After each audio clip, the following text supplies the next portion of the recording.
Okay, now for the next question from John Samuels. He wants to know, why did the dinosaurs go extinct? Well, that's a very good question, John, and not least the many people have asked the same question over time.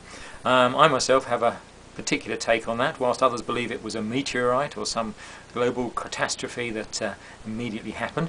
I have a very different idea on that one. I believe it was size that mattered, and if you think back to dinosaurs, they lived probably around about 50 million years ago, maybe 60 million years ago, back to 250 million years ago, so they had a pretty good run. So you've got to think, wonder why they did actually come to the end of their lifespan. Humans, on the other hand, have only been around about 4 million years, so dinosaurs were very successful.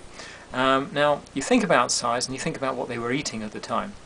Vegetables, I don't know, beans, Brussels sprouts, those sorts of things, you've got to think triple the size, 6 times the size, 12 times the size, maybe the size of a car, and dinosaurs were feasting quite heavily on this. And then bring that back into the current world where we're thinking of global warming, and a lot of people are blaming cows for massive amounts of flatulence. Flatulence is known to contain a little bit of hydrogen and methane gases, but with cows it actually comes out of their mouths, so their breath isn't particularly good to smell. You don't really want to go near one with a match or a cigarette, otherwise you'll find that you've got a dragon in front of you with rather a large amount of flames coming out of a cow's mouth.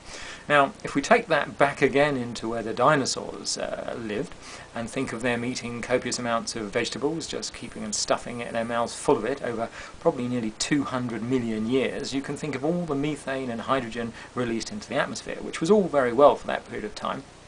But I believe that a meteorite came down and hit the Earth around about 60 million years ago and stuck enough debris into the atmosphere that it blotted out the sun.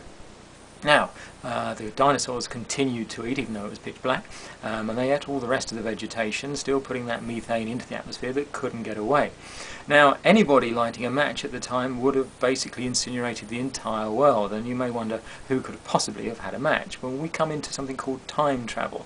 I believe there was a time traveller that went back in time to that specific time and lit a match because it was very dark. And at that moment we lost both the dinosaurs and time travel in one foul swoop. So there you go.